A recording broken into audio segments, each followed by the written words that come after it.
Detroit Lions fans, welcome back in. It is a Friday night edition, game day episode. William, big game this week. I'm going to try to make it sound like a big game. It's a game.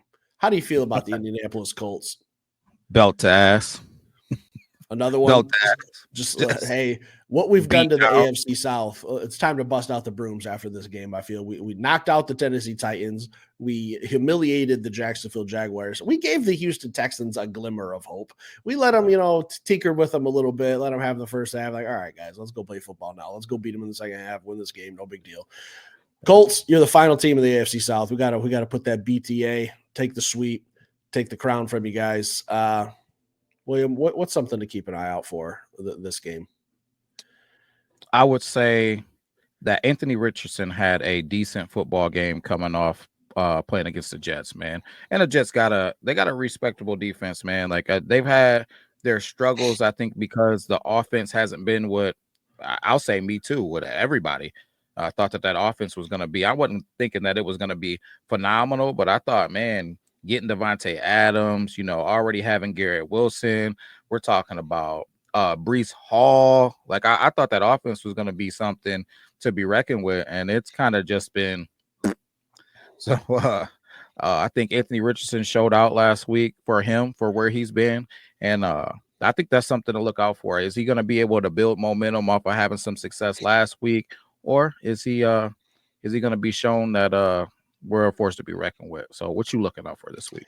I think Anthony Richardson as well. Look, I think this is a big test for him, Detroit Lions. I think that Anthony Richardson has something going for him that's going to benefit him a little bit. Like, he's got really nothing to lose, right? Like, their season's kind of, I won't say it's over, but it's not looking good. All right. It's looking pretty grim. They're sitting at 5-6. Could they get hot and make a playoff as a wild card?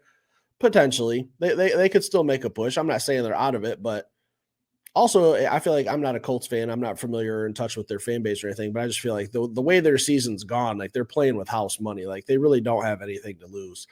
So I feel like Anthony Richardson should be playing this game stress-free. And I don't want to say that concerns me, but I think he's got some characteristics that I'm interested to see with how big and physical he is. And this was a guy you were very, very, very. William was ready to trade 15 first-round picks to whoever to move up and draft Anthony Richardson. Do you remember that, Will? I do not remember that. No. let's. I've been waiting. I knew you were coming for me. I knew it. Shout out to Cameron. I've had that on my sleeve for quite a while. All right. I was gonna say shout out to Cameron Carodi too, because he just hammers me every chance he gets. So let me defend myself, all right, once and for all on the AR-15. I still like AR-15. Now, there's some issues there. Now, number one, and we'll get to this, but I'll circle back to this. The whole tap out thing. That's a real problem for me. But like I said, we'll circle back to that. But the biggest problem for me is when I thought about us as the Detroit Lions bringing in AR-15, what I was thinking is the exact situation that we have right now. Having Jared Goff, him playing behind Jared Goff for 2-3 seasons, and then stepping into the role with all of the tools that he has. No different than JJ McCarthy. I look at AR-15 as a guy who should not be starting football games right now. He's even in a worse situation than JJ McCarthy to me, because he's only been a starting quarterback for one college season. He doesn't have a lot of starting quarterback snaps under his belt. So to take that type of infancy, right, and thrust it into an NFL starting quarterback job, it's just a recipe for disaster. I think he's in the worst case scenario right now, even with the weapons that he has. He's got Taylor, he's got Pierce, he's got Pittman, Downs, Donnie Mitchell. He's got weapons, but he's just not ready, man. So he is just in a situation that I feel like he's just not set up for success. So, Steve, in my defense, that is my defense for AR-15. I still like him, but he's in a horrible situation. Well, they don't always turn up winners, do they, Will? That's true. That's true. With Anthony Richardson, I think he's got a lot of people were comparing him to like a Cam Newton, and he's got all those physical traits. But I think what a lot of people were getting wrapped up with is, and I don't get it, not to like talk to like draft stuff or anything, but when he was coming out of the combine, everyone was just blown away that he could chuck a ball 70 yards or whatever it was. But that's fine and dandy. But if you turn on his game film, he has a very hard time hitting those short passes. I think anything less than 15 yards is where he struggles. So I think the Detroit Lions defense is just built for this type of game. Like, play some QB spy. We're banged up on defense too with Alex Anzalone out. Jack Campbell's first game with the dot. How's he going to match up with Anthony Richardson, that chess game they're going to be playing? So it's going to be interesting to see. I'm excited for this matchup, but I don't know, man. Anthony Richardson, who do you trust more on Sundays, Will? Do you trust Anthony Richardson or Chick-fil-A? Because neither one of them are going to be dependable on a Sunday. They're both close. Okay. I cannot. Sundays, you get a good game. Those are just two things you're not going to be able to get. All right. Unreal. Listen, I've told you before, right? And that was a home run, by the way, but I've told you before that I'm a visual learner, right? So I'm a circle back to the problem that I was talking about. I'll just load that in. The problem for those of you who are just living in a closet somewhere and hasn't seen the Anthony Richardson debacle from a few weeks ago, let me load that in first. This is AR-15 deciding that he was just too tired to play football. He just said, hey, listen, I just had a nice little run. I exhausted myself. I know it's now third down. It's now third and long. Get me out of the game. So, Steve, let's talk about that. How do you feel about that? Listen, if there's anyone who should be tapping out for a break, it's the receivers who run long routes very fast, sprinting. And probably next would probably be, for me, offensive linemen. Those dudes are in fist fights every single snap. So to me, if I'm an offensive lineman and I look back and see my quarterback subbing out for a non-injury because he says he's too tired, I love this isn't a Colts episode, man. I feel like we're turning into a Colts episode. There's just a lot to talk about with Anthony Richardson. If I'm his offensive lineman, I love what they did. They didn't say anything on camera and interviews. I was tracking the situation because I was like, man, we got the Colts coming up in a couple of weeks. Let's see what's going on. But I would imagine that behind closed doors with no cameras, no cell phones, there were some talks being had. Yeah. And I will say, while I do think this is beat up worthy, I'm not putting this in just to beat them up. I'm putting it in because as a game day episode, the first thing that I look at when I'm trying to decipher who's going to win the football game is the quarterbacks. It's always the first thing I look at because 9 times out of 10, the better quarterback is going to lead his team to victory, right? And especially once you start getting towards those playoffs where the games are, it just takes another level of intensity, up. So I think that if you are a Detroit Lions fan at all, you know what happened to the Houston Texans. You know the type of adversity that our quarterback went through. 5 interceptions, and not even just 5 interceptions that weren't his fault. The ball just was not going his way. He didn't blink. He didn't flinch. He didn't waver. He didn't lose confidence. He just kept pressing forward and talking up his guys and telling his guys to believe in him. You would never. I believe that Jared Goff would probably die before you'd see him tapping on his helmet, right? And I think that's one of the hugest differences between this game, man. Jared Goff, the leader of our football team, whether he can run like AR-15 or whether he can throw it a bazillion yards or not, he is a leader, right? He is ready to lead a football team. He is ready to get to the back of his drop and let the ball out on time. All things that are going to be problems for AR-15 in this game. So there's another issue, and I'm going to load this one in because not only did he get tired, his reaction to being tired when asked about it was this. Can you explain just you subbing out when you hurt, when you injured, when tired? Man, tired. I ain't gonna lie. That was a lot of running right there, what I did. Come on now, dog. And I don't think I was gonna be able to go that next play, so I just, just told saying I just needed a break right there.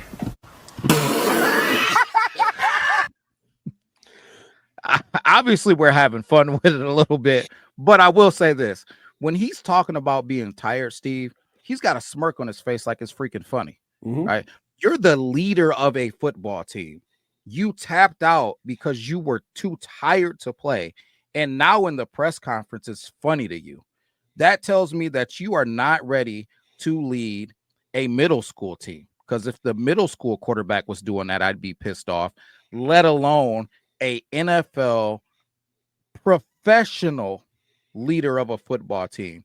I think that's why he got benched. Obviously, he's bouncing back, but there is no way that I would be picking that guy to be a Jared Goff-led football team. I don't think that they have a chance. What do you got?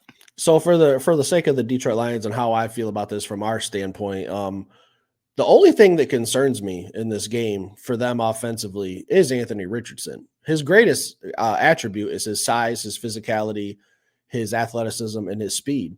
What he showed me, this was just like 2-3 weeks ago. What he just showed me was his greatest attribute is now his weakness, because if I'm on the Detroit Lions defense, I'm not worried about, hey, let this guy run. He's going to get tired. He's not going to want to be out there playing football. Let him run. Let him run early. Let him go in the first, second quarter. Let him get loose. Let him run a little bit. Let's hit him when we can. But eventually he's going to get tired. That's exactly what he told me in this game. We're going to have some guys. We got some athletic dudes that can get after him. Jack Campbell's going to be all over him. Zadarius Smith's going to be all over him. Ali McNeil's going to be pushing that pocket. We're going to be making him move and work. We might not get a lot of sacks in this game. I still have yet to see our pass rush dominate. I know Zadarius Smith had a sack. It looks better, but if we had 97 on the other end, this would be just – William, you're familiar with the animal kingdom, right? I am. You know how I know the female lion does all the hunting and the men just kind of sit back, but the female lion is the smartest, okay? Because what she does is, I'm going to conserve my energy. I'm going to hunt the wounded gazelle, the tired gazelle. I'm going to hunt that one down. I'm going to eat it. That's the one I'm going to do. That's how I see the Detroit Lions getting after this guy. Just let him run, man. It's okay if he breaks off a 20, 25-yarder early. He's going to get tired. He's going to wear down. And he's shown that, man, I don't want to be in this football game. It's too much for me. Yeah, 100%, man. That said, is there anything else other than AR-15 that you're worried about when you're thinking about the Indianapolis Colts? And that could be offensively or defensively. Defensively, I think they're a good defensive team on paper. I don't have the stats with me, but I know they got a good front seven. Kwity Paye, Michigan kid, we're familiar with him. And then up the middle, they got two of probably the best, arguably, defensive tackle duos in the NFL with DeForest Buckner and Grover Stewart. And then they have a linebacker in Zaire Franklin. So they got some playmakers on their team. Now, we said the same thing about the Jacksonville Jaguars, but we knew what that game was going to be. It was going to be a one-sided ass whooping. They don't concern me because I'll take our offensive line against their front seven any day of the week, twice on Sundays, and we're going to be able to impose our will. All right. But what I can see happening is I think that the Colts defense is shaped a lot like the Houston Texans, and they posed us some problems early. They have an athletic linebacker, and they have guys who can rush the passer. That's the same thing we just ran into a couple weeks ago in Houston. So when I was listening to the radio today and they were talking about Jack Fox, how many punts is going to have over under 1.5. Like, I don't think Jack Fox is going to go 2 straight weeks without having to put his pads on and kick a football. But I do think we are going to end up taking care of business, but I'll save my final predictions for the end. So you think Jack Fox is coming to the game? I wasn't sure if he was even going to be in Indianapolis. I feel like he takes the week off. Maybe we give him an extra bye. His leg needs it. But I'll tell you what, it's an absolute shame that Jack Fox didn't get nominated for Special Teams Player of the Week. Did you not see some of those holds he had last week on those extra points? What are we doing? What are we talking about? Yeah, no doubt, man. When I think about this football game, I think that the only way that the Colts get in it is if Anthony Richardson can drive the ball downfield and get guys like Josh Downs, who's like a yards after catch type of guy. Jonathan Taylor gets going. Like, they're going to have to control this game and keep the football out of Jared Goff's hands. So that's the biggest thing that I'm worried about. By some act of God, can they get their running game going, and then can they drive this ball down the field? But at the end of the day, I think that I just don't see a path. And I hate that. I feel like this isn't like a normal episode, a game day episode where we're talking about so many layers of things, because I just don't see a path for the Colts to win this football game. Now, it is the NFL. I'm not trying to just disrespect these guys. They're an NFL football team. We're talking about the 1%. There's a reason why these guys are in the league. But the Detroit Lions, They haven't taken any teams lightly this year. They come to take care of business, regardless of if you're the Jacksonville Jaguars, right, or you're the Kansas City Chiefs, right? They treat you such, man. This is a Super Bowl every single week. So if they don't take this team lightly, I just don't see a path for the Colts to win this football game. But yet remains to be seen on Sunday, I guess. Yeah, and with that being said, like I have faith that Dan Campbell's going to have these guys ready because I know we're the better team. It's not trying to be cocky or arrogant. It's just we're 9-1. We're in talks for the Super Bowl. Like we just had our email sent out just the other day for our playoff packages and stuff for yeah. Well, I know. Hey, whew, yeah. Hey, damn, but we're gonna have to sign up for some overtime or something here because I'll tell you what, it's a steep price. But those are coming out for us, and the Colts are just on they're in like the middle of a rebuild. It might be like 1 or 2 more years before they're truly competitive. I just don't think that as a team they're there yet. They have some pieces, but Dan Campbell, he's found a way to just get these dudes motivated every single week. Like you said, it doesn't matter if we're playing the Tennessee Titans, the Jacksonville Jaguars, or the Dallas Cowboys on home.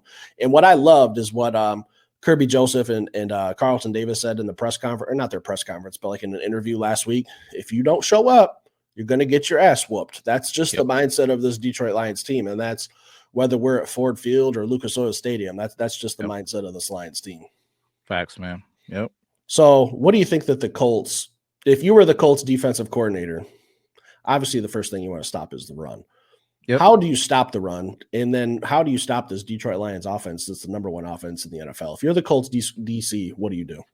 It's too easy, man. It's the easiest question in the world. I appreciate you asking me. I'm gonna give this sauce. All right.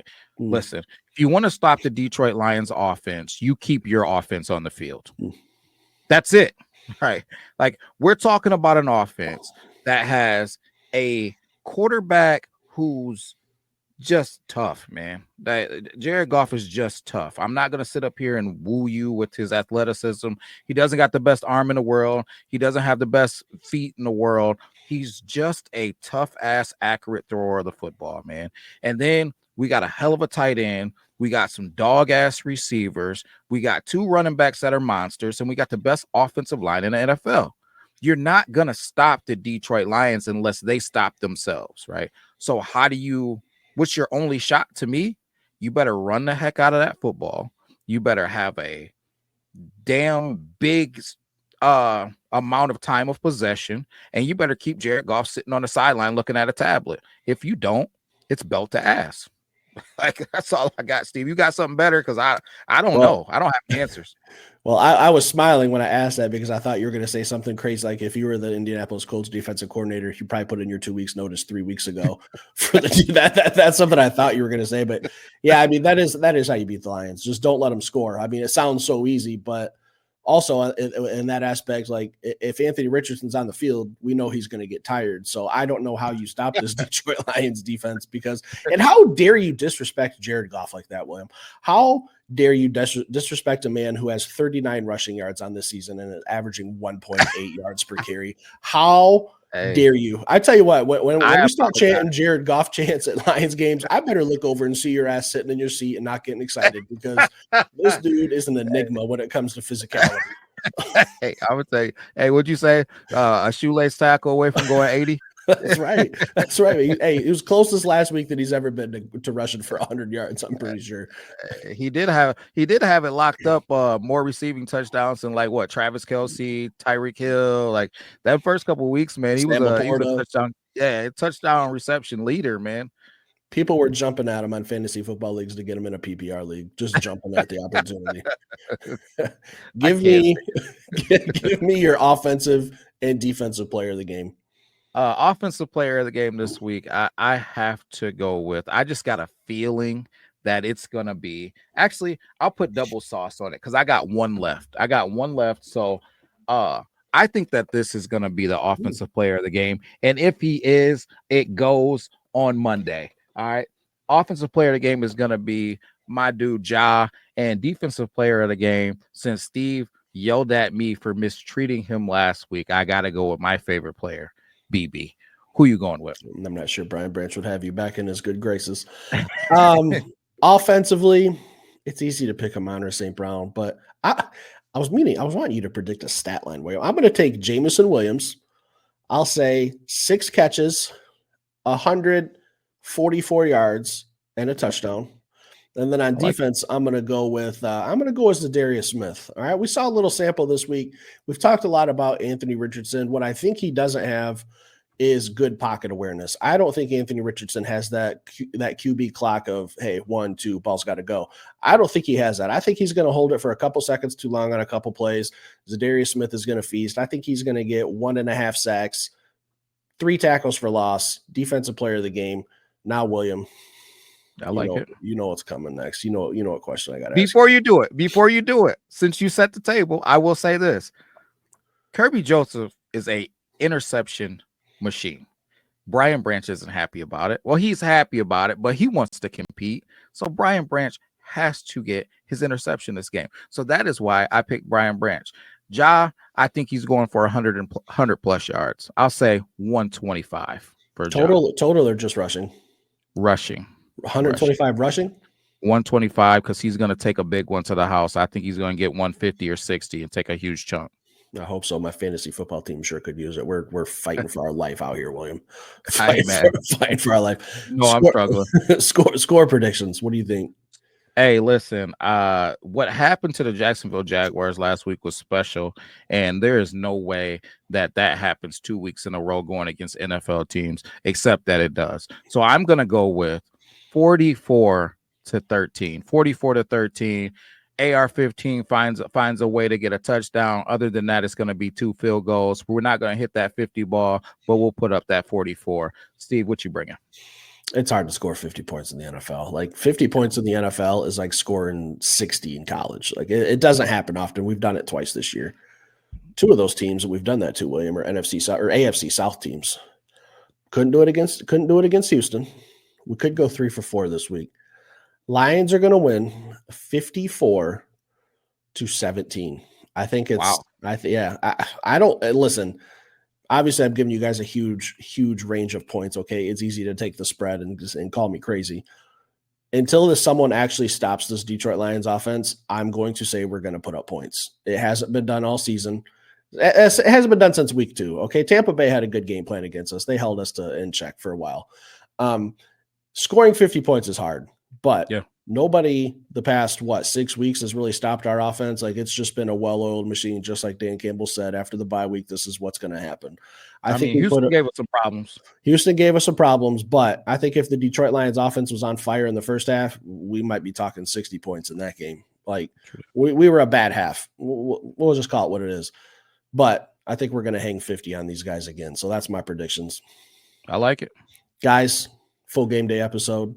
Leave your defensive player of the game, your offensive player of the game. Don't just say a name out there. Don't try to be like Will and not throw out a stat line. Okay. Don't take that politician's route and try to give an easy answer. All right. I want some thoughts and ideas out there. If you have something bold and crazy, leave it in the comments. Drop your score predictions, drop it all. Let me know at what quarter do you think Anthony Richardson taps out of this game? First quarter, fourth quarter. If he taps out of this game, we'll do another jersey giveaway. How about that? I like that. Leave it in the comments. Stick around, hit that like button. We'll be back later with another show.